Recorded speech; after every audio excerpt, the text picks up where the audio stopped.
Hello. I want to thank the Blue God for the rain, for all life in this entire region here. And it feels amazing. It feels also amazing on my lungs, and I am infinitely grateful for that. And thank you, Blue God. Thank you, thank you, thank you, thank you, thank you, Blue God. Thank you, Blue God. Thank you, Blue God, infinitely much for this. I have been waiting for this. I have been praying for this to my Blue God at night before I went to bed. Finally, the rain season is starting and the fires are going to be extinguished by the Blue God, by the infinite, by the elements. And I am infinitely grateful for that. So it smells good, it feels good, it's wonderful. There's vitality in the air, and so the smoke particles are fading away now, and the air is pure. And yesterday, when we left to come to this house here, we stopped at a beautiful, gorgeous beach where we usually stop and go for a walk. And we sat in the dunes and we looked at the sunset. And finally, the air started to be clear. And for the first time, the sky was fully blue and the air was pure, and there was this beautiful moist ocean air coming into my lungs, and I was for the first time breathing real deeply into my lungs, all the way into the bottom tips of my lungs, without irritation, without coughing reflex. And I felt amazing, after more than 2 months of suffering with Bordetella pertussis, the whooping cough. I thought this was never going to end. I thought I would have to go to the hospital. I was prepared already to go to the hospital the next day, even though I knew that a lot of those bacterial strands are immune to antibiotics because of overprescription and overuse, and also because of the meat industry injecting antibiotics recklessly into cows and pigs, and people eating it, and then in turn breeding more immune bacterial strands that are even more vicious the next time, and even more violent, and even more immune to any kind of treatment. So, but I was gonna go to the hospital because I thought, if this isn't gonna get better, then I'm gonna have to get a respirator or some kind of um, like vaporizer or something, some kind of inhalator, steam inhalator or something. Because I tried to get that over the counter at Walmart, and they said you have to have a prescription for it. You have to go to the doctor, they have to prescribe that to you, and then you have to come and pick it up. And so going to even to a sliding scale clinic, which we have one here, and they're more progressive also, they're more advanced in their knowledge, because they have a very high fluctuation of doctors, and there's more diversity, there's just more exchange of information going on in there, and more progressive doctors and so on. And so for that reason I'm already going there, but also because I don't want to pay with a car, a van, and a Mercedes-Benz, so if I don't necessarily have to. So, and my husband has insurance now. He has Jerry Brown insurance, which is absolutely stellar, and I want to thank Jerry Brown. Jerry, you rock. You are amazing. You are an amazingly caring, warm, wonderful, hardworking, dedicated to help angel soul. And I am infinitely grateful for you being governor. And so hopefully, more governors in this country will catch on to this, and hopefully, hopefully, we are going to get universal health care for all, which will put insurance companies out of business, which will make things a whole lot better for everyone, for all of you. The only reason why people are fighting is because their personal quick gain money is gonna fall off.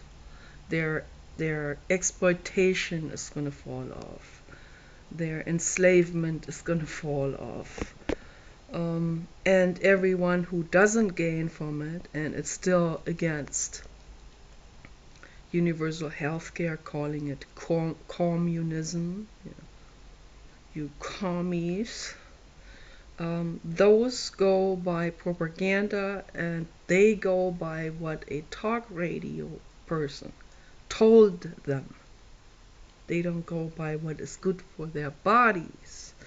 So that's why I have to again point this out to you in different words, so that hopefully someone like that who had been listening a lot to talk radio may just think this through one more time.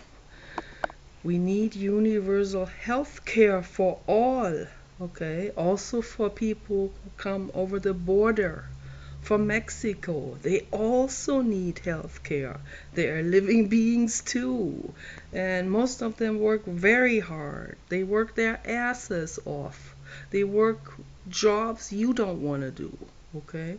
So let's give them health care, please. Let's have some compassion and reward them, at least with that. And everyone else who really needs that desperately. Some people have no more teeth in their mouth. Some people are very sick, but they can't afford to go to the doctor. Terrible stories. I don't even want to get started with that one. I mean, they don't do anything. They don't even give people any kind of help, really. Homeless people, for example. That's an atrocity. Homeless people are animals. They're living beings like you and me. They deserve help too. My dream is to have a center where we can give therapy treatment, psychotherapy treatment for all people, including homeless people, including alcoholics and drug addicts, and all of those people that will end up in some kind of mission where they have to listen to a preacher before they can even put food into their body, or they have to go to some kind of 12-step program where a preacher again preaches. And out of curiosity, I have attended a few of those in LA for psychological help. I thought, oh, I needed help, or maybe I can find a self-help group with people, but it's like, oh my gosh. It's like I go there, and then it's like, okay, you know what? I'm gonna go because you know what? I'm gonna be 10,000 times better off alone in my room than in this 12-step self-help Christian indoctrination group. So thank you very much. So and that's my dream. And also suicide hotlines. Recently I called one. And as you can tell, my last video, I was in a pretty darn mental state. I was so angry, I don't even know where to get started with this. the stuff that I've seen, the horrors, the people that are harassing me on Facebook, that are coming after me, that want something, want. I say just to test them. I'm suicidal. But can I see your... It's like, oh my gosh. I just said I'm suicidal. Yeah, but can I see your photo of your, blank? And it's just, it's just, I don't even know what to say to this. I got so mad. It's like I asked them, do you know what compassion means? Like compassion for someone? Yes? I know you're thinking through some other organs right now, but there's something called compassion. And that was the entire theme that entire day and the night before. The the theme that meanders its way through this country and beyond, okay, and through humanity. And that's why things are in such terrible condition. That's why animals are suffering. That's why women are being mistreated, and people in general, and animal people, human people, forests are burnt down, all because there is no compassion. And I was talking to Paul earlier about this, and Paul is never really interested in this. I'm very interested in it. I always try to find people to talk to about this. People don't seem to be interested in it too much. It's like no one has anything to say about this. I think it's because people are trying to stay away from it as far as they can. They will drown it out with radio and probably with some propaganda radio, talk radio, Rush Limbaugh, Alex Jones, Young Turks, all propaganda, by the way. It's all propaganda. Just because one is more left-leaning and the other more right-leaning, that doesn't mean anything. It's all hog-washy, wishy-washy propaganda and some mellow talking, some mellow washing over the actual facts, over the actual factual, over the the actual detail that's right, staring you right in the face. So it's all washed over, it's all bandaged over, it's all mellowed down, it's all made into hip opinions. And if you say the chancellor has no clothes on, then you're gonna be outcast out of the pop society. And that's exactly why people don't want to say anything. That's why everyone believes what the other believes, because that is the popular belief. And if I believe what he and they all believe, then I'm going to be popular, and then I'm going to be liked. And this is the whole problem. So I was talking to Paul exactly about the subject. There was this woman, because I was posting this terrible guy that shot dogs in art exhibits, and to even allow something like this. I mean, why isn't anyone saying? I mean, there's a small minority of people who scream out about this, who stands alone against the grain of society and say, this is wrong, people, look at it. But I was posting this everywhere, and then one guy posted, this artist from, I think, from Romania, and she had an exhibit where she let people do anything they wanted to do to her for 6 hours. In the 70s, she's in her 60s now or something, but about 60, and she gave an interview on this particular thing that she did when she was around 20. And she just stood there on a stage and in regular clothes and did nothing, just let people do to her what they wanted to do. She had a table there with paraphernalia, including razor blades and a loaded gun and other things. And first people were afraid.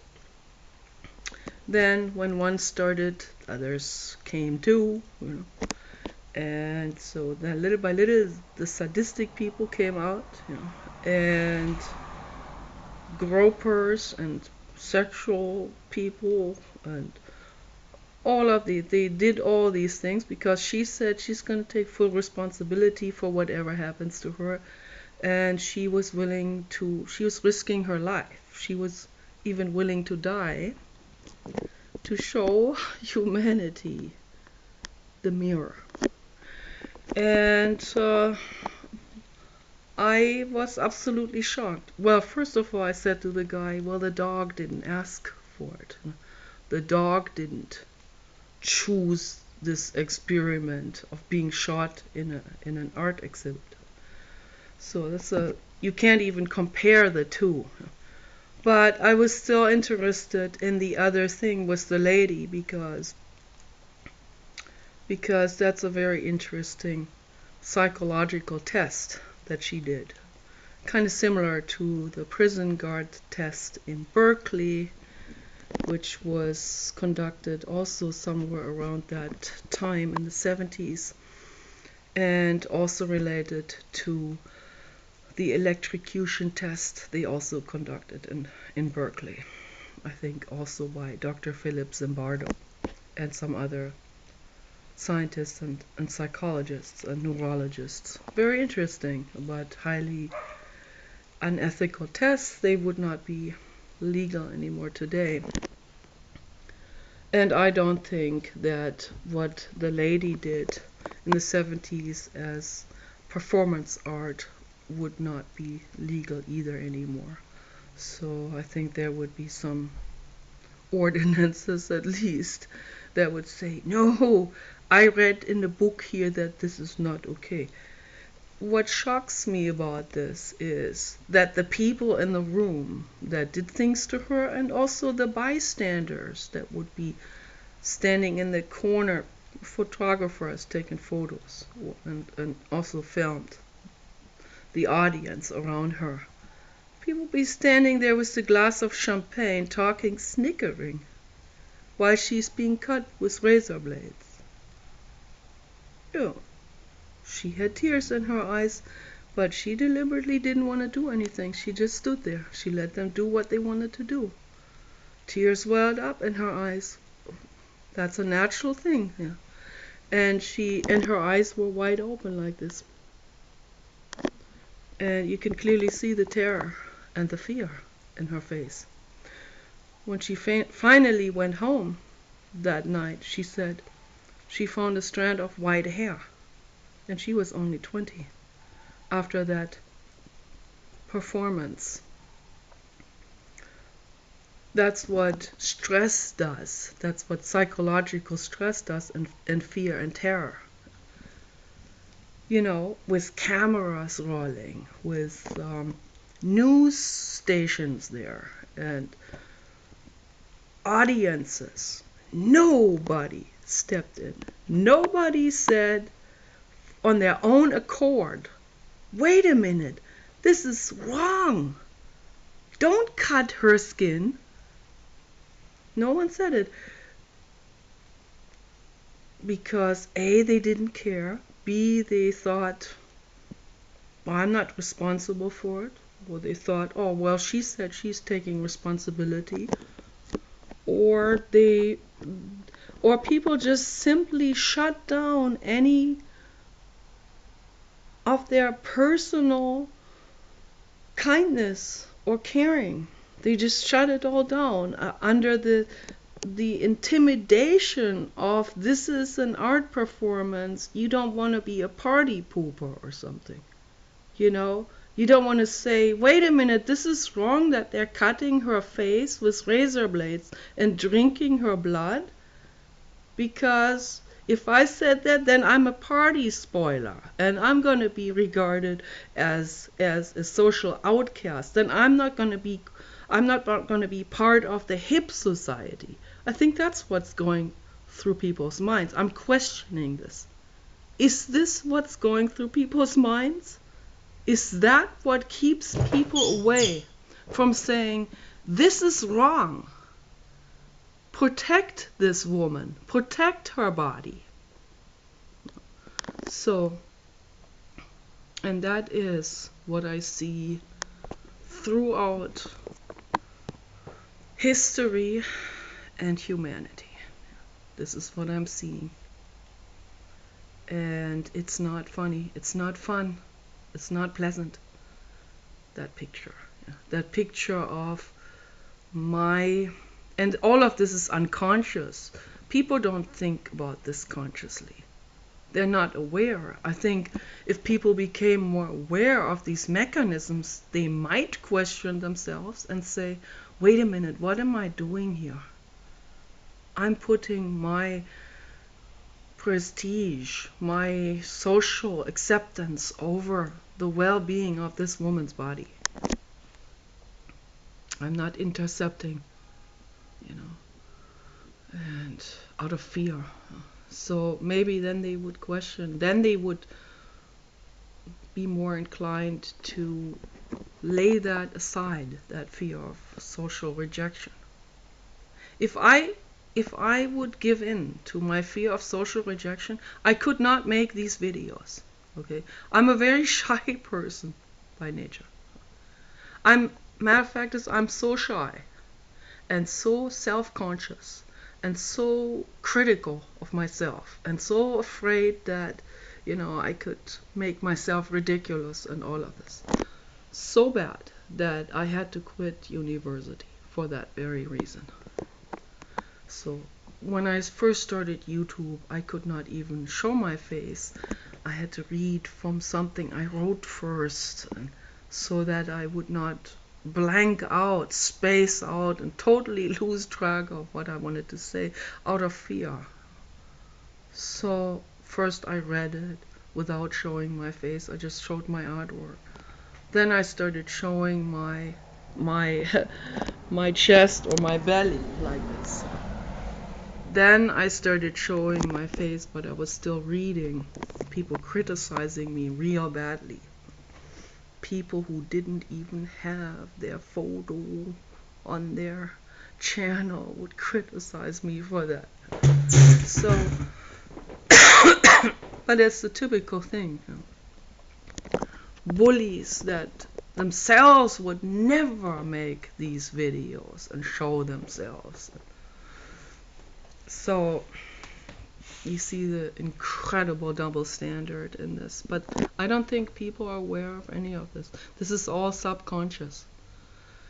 So yeah, then little by little I started to talk, and you could see in my former videos, very painful to see. People told me that too. It's painful for me to see it. And little by little I started to let go of that fear, more and more and more and more, and just be who I am. This is who I am. You can watch someone else's videos, you can turn this off, or you can watch my videos, and you can criticize me as much as you want to. You can bully me, whatever. I am still going to be me. I'm still going to be this dork. I'm still going to be the person with that same haircut. I'm still not going to put sun tanning lotion on my white skin. People criticize me for that.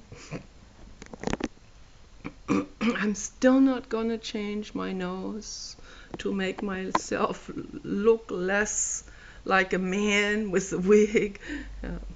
I have this nose, and I love that nose, and the nose stays. stays. I want people to love their noses. I want people to love their eye colors. Yes, I have dark brown eyes with a little bit dark green in it. That's good. Huh? It doesn't have to be sparkling blue. It doesn't have to be different. It is what it is.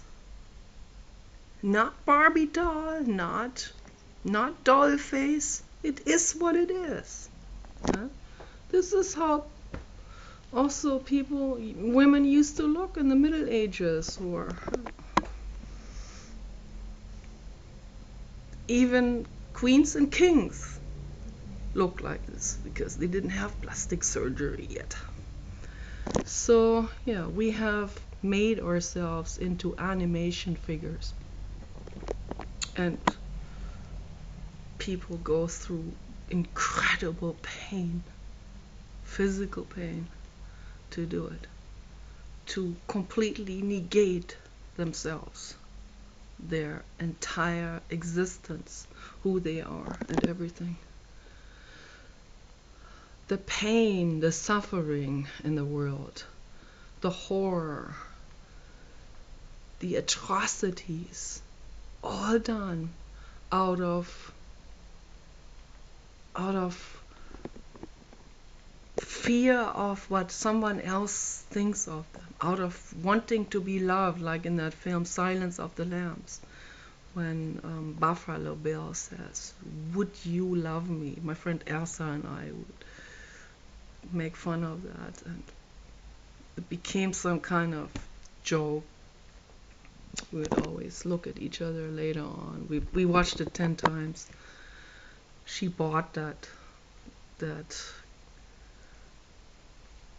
video cassette, and we went to the center and watched it there on the big screen, just she and I, and it was kind of fun. And then later on she would always say, look at me, and she would say, would you? And I would say, would you love me? Yeah. And so this is what it's all about, you know. That's the underlying feeling, is this: would you love me if I cut my nose up and changed my whole face into an animation character? Would you love me then? You know, and that's the insanity. That's the real ugly insanity of humanity. And I don't want to make this video too long. I have to pay attention because I've made videos over the limit and then it wouldn't upload. So 27 minutes, I think it takes a little bit more than that, maybe up to an hour or something. But this is the theme, you know. It's this: I want to be accepted by society, I want to be wanted, I want to be loved. All of this, you know. I really do too, like everyone else. I'm an animal like you and like everyone else. I have an ego, I suffer, I have pain. And I'm not afraid to show it, because I want to show it also on purpose, so that people know that I'm actually alive, not some kind of, I'm not a machine. People have accused me of being an AI on Facebook already. It's happened several times. Really? You're like you are a real person? Yes. Or they would go, you know, you must be a guy. Like, in parentheses, because women can't be that intelligent. So, well, thanks for the compliment on my intelligence, but really sucks the sexism and all of these isms. They really, really suck, and I see it everywhere, all over the place. So in chat rooms I will say, yes, I am a real woman with real boobs and with real intelligence, and that combo exists. These three things, they can happen together simultaneously. This does occur occasionally, maybe, you know. So yeah, anyway, it's very frustrating, and I cry a lot. I usually don't make a video when I cry because I can't even think straight. Sometimes I do for my own therapy purposes, but also to show that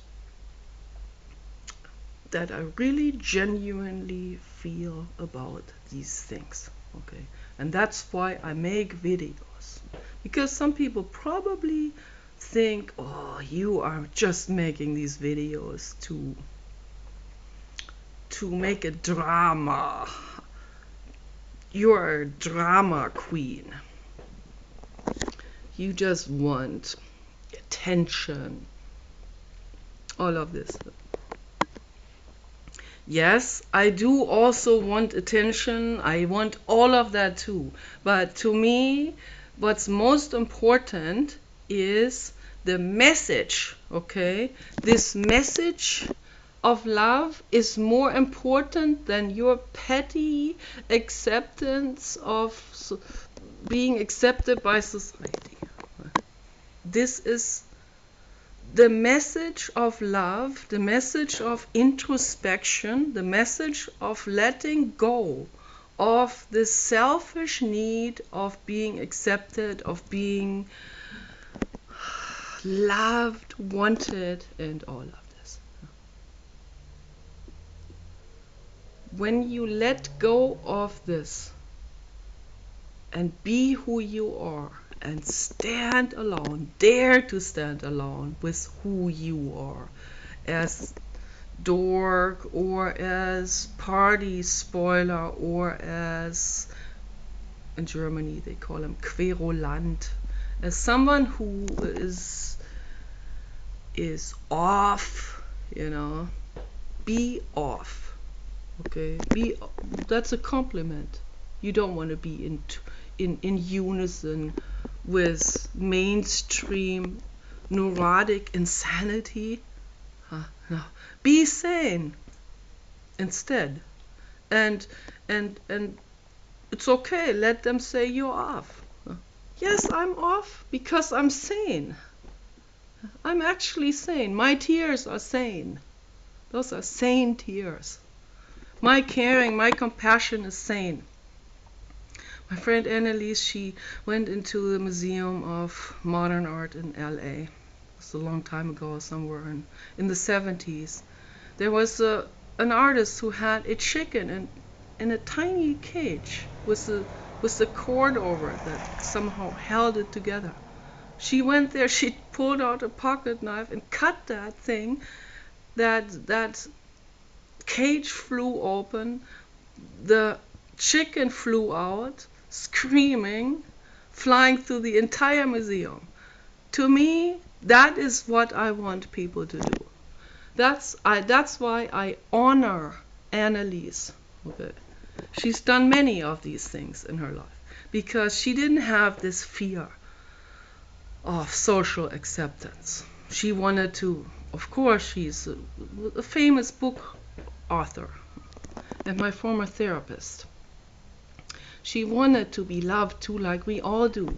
But when it comes to compassion, the compassion was there in the picture and nothing else. The compassion was so big in her. It pushed every other sentient emotion, every other neurotic thing that would come through her mind, would push that out. And just this total compassion would be there. And she would do these kind of things. She would confront people in front of other people. She would destroy artworks that artists were paid a lot of money for in art exhibits and so on. So she would be definitely, she would risk her life to save those dogs in those art exhibits. And that's what I want to see in the world. That's That is what we need to, that's what needs to happen. That is the discussion that needs to happen. That's the courage that needs to happen. Those are the feelings that need to happen. And the compassion center, when we widen this, when we come back to our senses, that compassion center will begin to grow. They have already seen this in studies with meditating monks doing compassion meditation. Vipassana by S.N. Goenka, for example. They have seen it. They have seen it in fMRIs. They have done studies on meditating monks. And it is happening. It is working. So, my message is forget about the mainstream. Forget about what other people want or need or want to hear, or forget about the selfish need to be accepted, and only live in this moment of now. Become fully attentive around what's going on around you. Is there an animal around you or a person in need? And when that is the case, don't wait for someone else to help. You are the one to help. Don't expect anyone. Don't say, oh, this is not my responsibility. If there is a sentient being around you who needs your help, you help. Okay? Not for reward, not for anything. You help because that sentient being there needs your help. Okay? And then you will be, that's when you are in the now. That's when love happens, true love, true compassion. You're helping the being, and that's a wonderful thing. And that's what we want in this world. And if everyone started to do this, things will get better. For all of us. Okay? For every single person, the world will become better. All kinds of terrible things will fall away. Okay? So you guys take care.